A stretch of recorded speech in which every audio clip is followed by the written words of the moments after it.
I just got home from having the Halo Laser and BBL. I'm still a little loopy because they drugged me.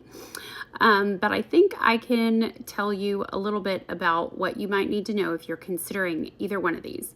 I first went into this after seeing a friend of mine. Her results from her Halo Laser were absolutely astonishing. I couldn't believe my eyes. So I've known for a while that I wanted to do this, but I was very concerned about the cost and the pain and the downtime. But here's the deal. It takes about 7 to 10 days to completely recover. And I think by day 6 and 7, you're probably looking pretty much okay to go out in public.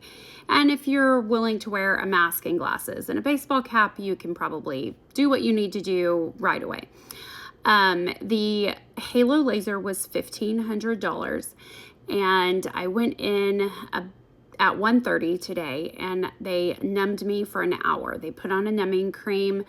Here's a picture of the first one, and then they did a numbing cream the second time. They also gave me a little cocktail of Xanax, Vicodin, and something else. I can't remember, but it was definitely enough to make me feel like I didn't care. The numbing seemed to be very efficient on the top portion of my face. The bottom portion was a little bit more sensitive. They did the BBL first. BBL is going to target more hyperpigmentation and broken capillaries and redness, which I had a lot of, but the Halo also targets the fine lines and does more for wrinkle damage. So I was very concerned about some wrinkling and puckering in my chin right here, and that's where I wanted to spend the bulk of the effort, and so they can do more passes in those areas. The first pass doesn't feel so bad. It's when they go back over it again and again and again that it gets a little bit more intense, but it definitely was not as bad as I thought it was going to be based on other TikToks that I had watched where people said it was the worst thing ever. I've had natural childbirth, so definitely wasn't the worst thing ever.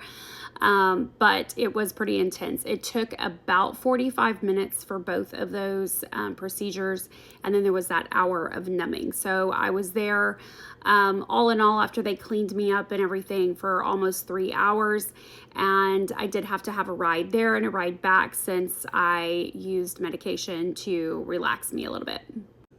I wanted to come in close and kind of show you a close-up of the redness and the little dots. There was quite a bit of bleeding. My husband came with me to film some of this, and he was a little shocked by the amount of blood, but apparently that's pretty normal.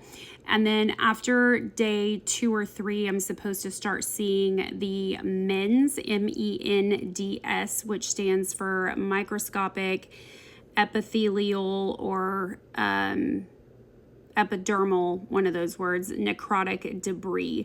And so those are the impurities, I guess, coming out in the skin. They're going to feel like sandpaper, and they will eventually slough off. I can start washing my face tomorrow. The products that they gave me are full of petroleum, so I will not be using those, but I have some other gentle cleansers and products that I feel like are similar and safer. So I'll be able to lightly, gently wash my face and start helping the healing process.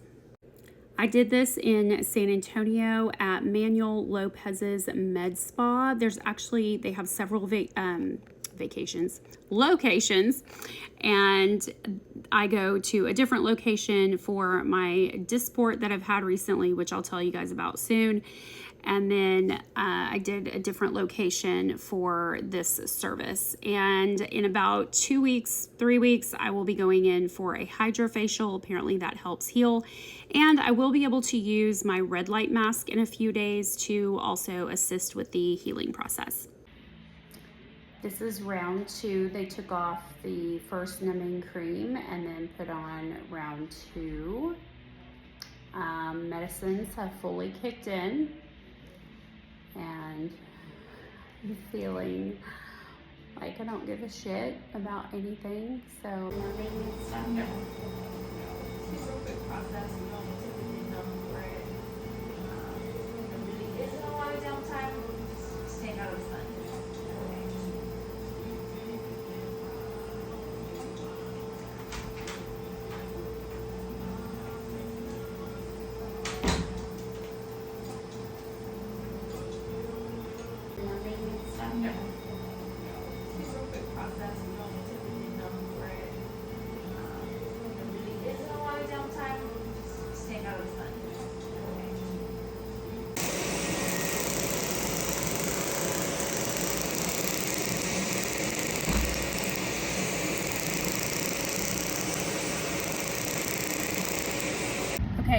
immediately after.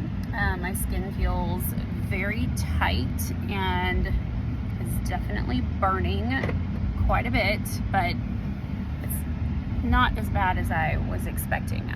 Other people had said the burning was like fire. I would not call this fire, but it is definitely pretty hot, pretty spicy.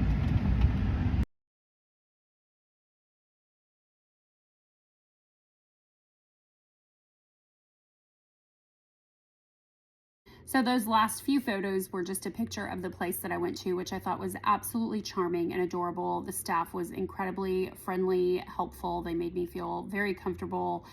That's just how people in San Antonio are, though, so I would not expect anything less.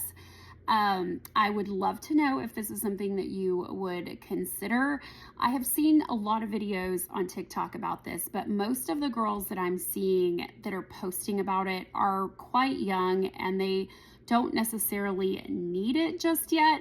I have, no problem with them wanting it and pursuing it, but their results are, it's kind of hard to see a big difference just because there was not really a lot of wrinkling and damage there in the first place. So I felt it was important to document my journey because I do feel like I'm going to have some fairly significant improvement, and I'm excited to share that with you. I'll be updating daily, so follow along, and if you want contact information for the place I went to, I'm happy to share that too.